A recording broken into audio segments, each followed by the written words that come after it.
किसी ने कहा कि साहब हाउस नंबर 0 है कि हर पंचायत और हर म्यूनिसिपैलिटी में जरूरी नहीं है कि आपका घर होते हुए भी उसको घर का नंबर दिया गया।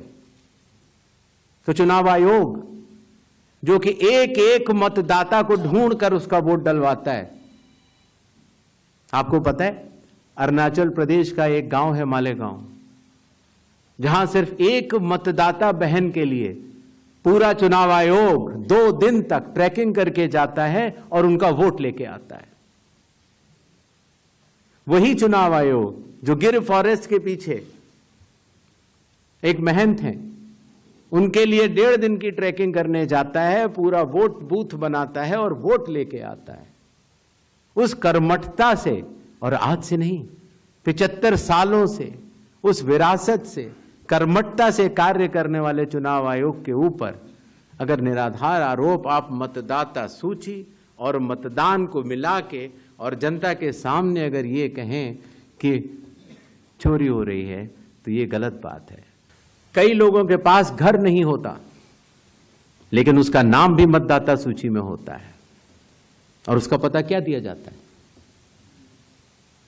उसका पता वो जगह दी जाती है जहां वो व्यक्ति रात को सोने आता है, कई बार सड़क के किनारे, कई बार पुल के नीचे, या कई बार लैंप पोस्ट के किनारे। और फिर अगर ये कहा जाए कि वो फर्जी मतदाता है, ये हमारे गरीब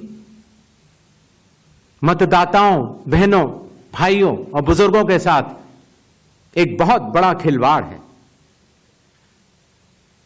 0 नंबर। आपको पता है इस देश में करोड़ों लोगों के घरों के पते के आगे 0 नंबर है। क्यों? क्योंकि पंचायत, म्यूनिसिपैलिटी जिस घर में वो रहते हैं उन्होंने उनका नंबर नहीं दिया। शहरों में अनऑथराइज्ड कॉलोनीज हैं जहां उनको नंबर नहीं है, तो वो अपने फॉर्म में क्या पता भरें? तो चुनाव आयोग के निर्देश कहते हैं अगर ऐसा कोई भी मतदाता इस देश में है, चुनाव आयोग उसके साथ खड़ा है और उसको नोशनल नंबर देगा। और चूंकि कंप्यूटर में जब उसको भरते हैं तो वो 0 दिखता है। इसका अर्थ ये नहीं है कि वो मतदाता नहीं है। मतदाता बनने की शर्तों में आपका पता इतना अनिवार्य नहीं है जितनी कि आपकी नागरिकता और आपके 18 वर्ष की आयु पूरा होना, और जितना कि आप उस बूथ के आजू बाजू में रहते हैं। तो जब रिटर्निंग ऑफिसर रिजल्ट डिक्लेयर कर देता है, उसके बाद भी कानून में प्राविधान है कि आप 45 डेज के अंदर आप उच्च न्यायालय जाकर एक चुनावी याचिका दायर कर सकते हैं और चुनाव को चैलेंज कर सकते हैं। जब यह प्रक्रिया 45 दिन समाप्त हो जाते हैं, उसके बाद इस तरह के निराधार और आरोप लगाना, चाहे वो केरल हो, चाहे वो कर्नाटक हो, चाहे वो बिहार हो, जब 45 दिन चुनाव के बाद पूर्ण हो चुके हैं और किसी भी दल को, किसी भी कैंडिडेट को कोई भी गलती नजर नहीं आई, तो आज इतने दिनों के बाद इस तरह के निराधार आरोप लगाना, उनका उद्देश्य क्या है, ये सारे मतदाता और देश की जनता पूरा समझती है।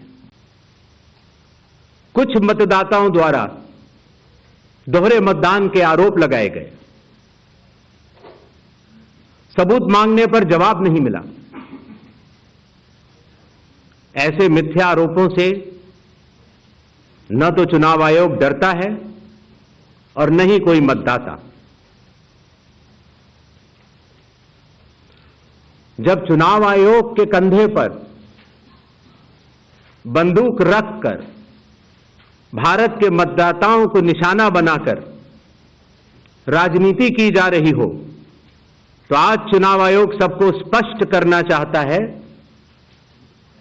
कि चुनाव आयोग निडरता के साथ सभी गरीब, अमीर, बुजुर्ग, महिला, युवा सहित सभी वर्गों और सभी धर्मों के मतदाताओं के साथ बिना किसी भेदभाव के चट्टान की तरह खड़ा था, खड़ा है और खड़ा रहेगा।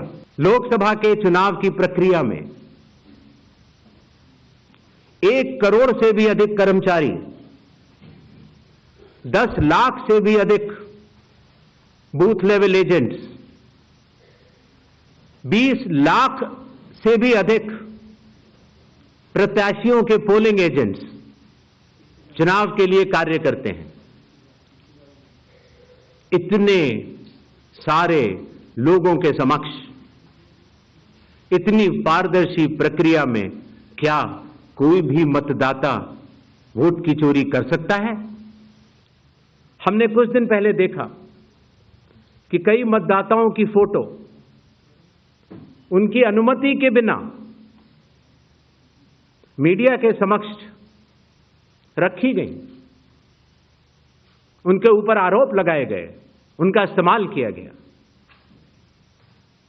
क्या अपनी माताओं, बहुओं, बेटियों सहित किसी भी मतदाता की सीसीटीवी वीडियो चुनाव आयोग को साझा करनी चाहिए क्या? मतदाता सूची में जिसका नाम होता है वही अपने प्रत्याशी को चयनित करने के लिए वोट डालता है। भारत के संविधान के अनुरूप भारत का हर नागरिक जो 18 वर्ष की आयु पूरी कर चुका हो,